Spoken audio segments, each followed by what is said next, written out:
Hey guys, it's Paul here with Toolmetrics, and I've got a new rotary hammer drill in the shop, and I'm going to do just a box opening for now. I'm going to walk through the contents of this unit and basically give some observations, and then I've got a cement block here. I'm going to run it through and do a quick kind of litmus test just out of the box. Later I'll do another video comparing this to a traditional hammer drill, kind of give you a sense of the difference in functionality and performance and architecture. But for now, just sit back and let me walk you through opening this box up and showing you what's inside. Model number here is DCH293R2. It's around, this kit was around $575 or so on Amazon. I'll give you a link down below if you're interested in taking a look, and we'll walk you through what's inside. So this kit includes a charger and a couple batteries.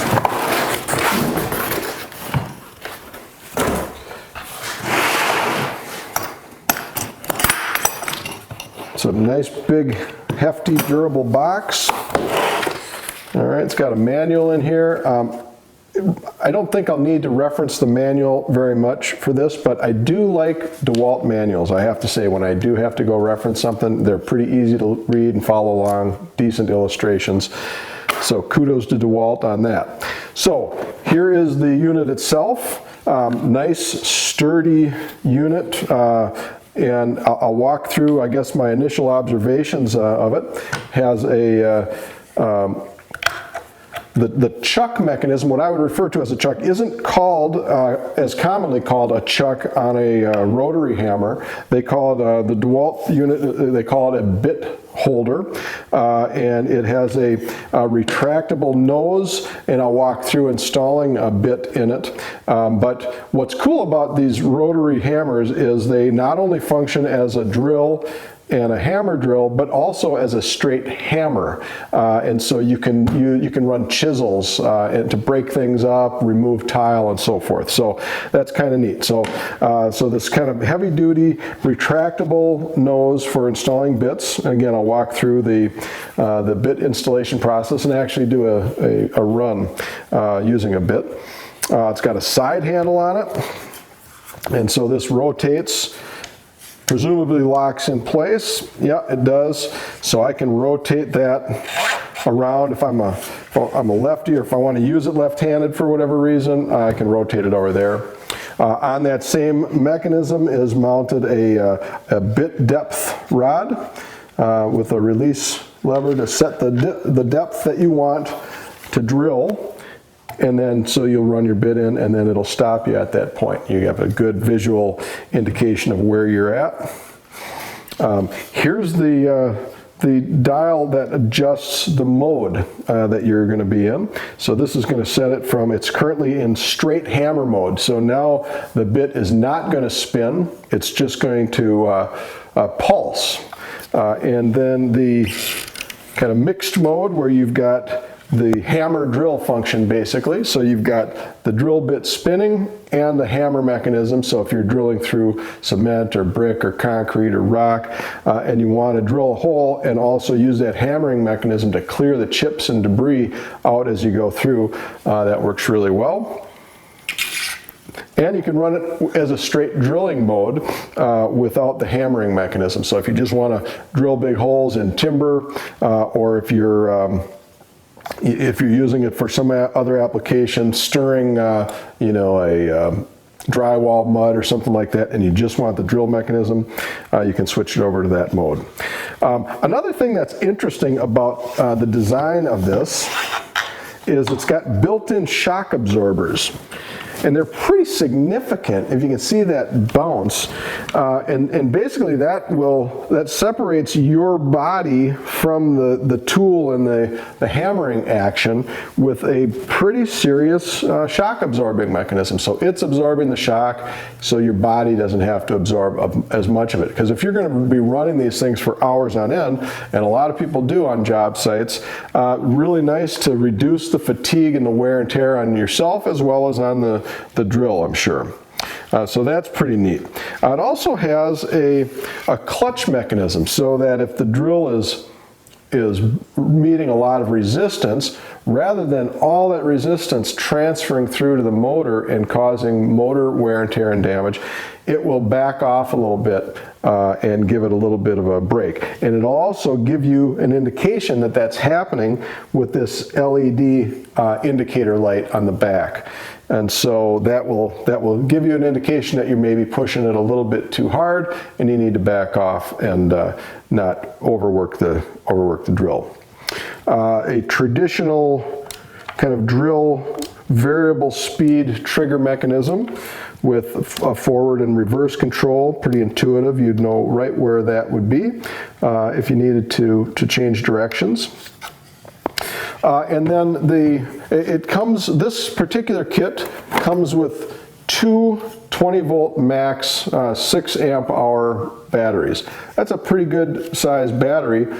Feels like it weighs, maybe 1.5 pounds to 2 pounds, somewhere in that range. And snaps in just like it would, you would in any other drill, and locks into position very easily. Now, with that battery in here, this is a pretty hefty drill. I've got a scale back here. I'm just gonna weigh it and see exactly what it comes in at. Now they listed at 8 pounds. I would measure that at about 10, so I'm guessing they were measuring it or weighing it without the battery installed. So it's about 10 pounds, so it's hefty. It's going to do a lot of the work for you when you're drilling into cement or concrete, and you don't have to put as much force using a rotary hammer like you would a traditional drill or even a hammer drill. So that all that weight is going to really work for you. Probably going to wear you out a little bit if you're using it overhead all day, but this is, in terms of the rotary hammers, if you're shopping for one, you'll see some that are much bigger than this as well, and there's different standards. This is the what they call the SDS Plus style bit class grabbing mechanism, and there are other ones. SDS Max is another one, and some others as well. So this should use anything that with any bits that are labeled as SDS Max. SDS Plus. The bigger drills, SDS Max, and they're definitely not interchangeable. In addition to different sizes, they're also just a different design. So this one, you're going to look for bits with the SDS Plus designation, and I've got a set of bits here. Another thing, before I get too far off the battery discussion, another thing that I like about this is these are the DeWALT Max batteries. Now, I really like the DeWALT Max. It's a nice line of batteries. The chargers are nice. They have fast charging mechanisms. They have fans in the charger to cool the battery as needed during the charging process. But I also like that they're interchangeable across the product line. So this is my traditional drill, and I can pop that battery out, and if I wanted to use it with this massive battery, I can, and it's ready to rock and roll. That also means, and I don't know if I would do that in a pinch. I guess I would, but if I was building a deck and needed that kind of longevity, or if I was taking it back into the woods and wasn't going to have a charger and I just really needed the longevity, maybe I would do that. But what I really like about it as a real matter of practicality, and I will take advantage of that all the time, is that now I can have a single charger in the shop, and I've got 2 DeWALT drills, 2 DeWALT impact drivers, and I can use the same charger for all of them, and now I can use the same charger for this unit as well. So that's a really nice feature to me. I hate having multiple chargers with a bunch of tangled cords. It kind of drives me crazy.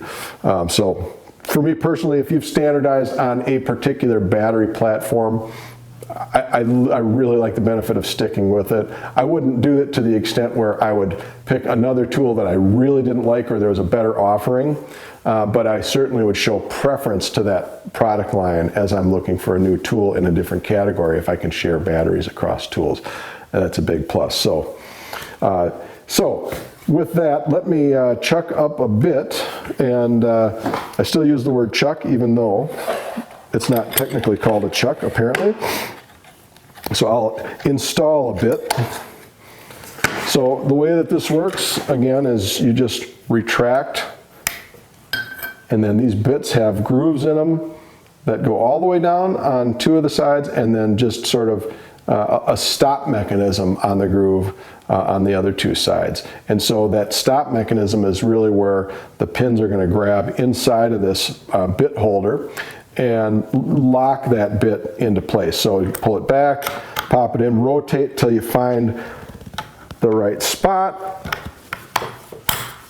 pull it back and lock it. So, and now you can see with that travel mechanism, you're starting to see the difference between a rotary hammer and a hammer drill, a traditional hammer drill.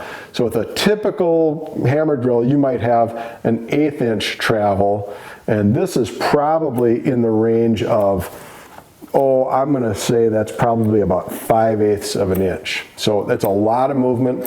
These bits do require lubrication, so from a maintenance standpoint, you're going to want to hit that with a lubricant from time to time. But it has a lot of holding power, a good bit of travel in there. So this should speed up the action for drilling purposes, or if you're going to use a chisel in there. This is going to turn this into a mini jackhammer and let you drill through. And so I'll drill a quick hole, and then I will also chuck up the chisel just to see what happens. I haven't tried this, so this will be an interesting experiment, sort of in semi-live mode.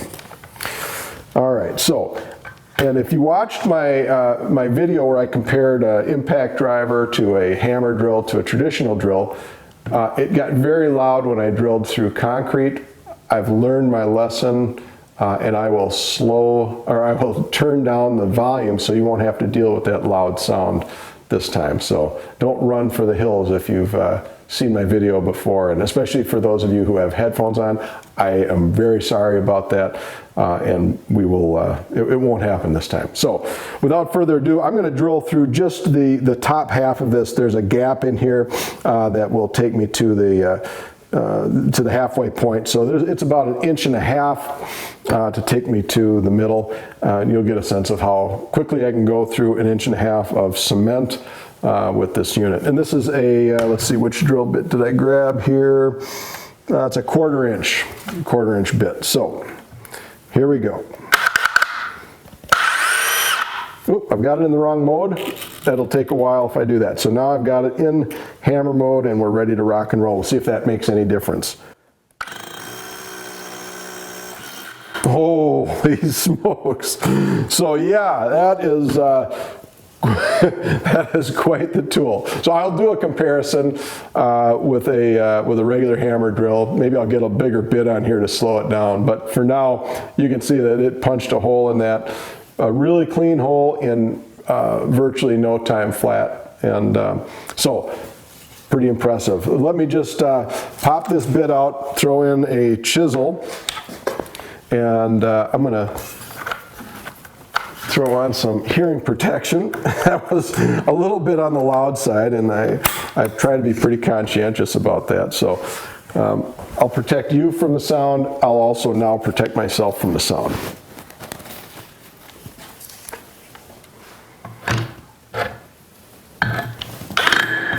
Oh, don't want to have the chisel spinning.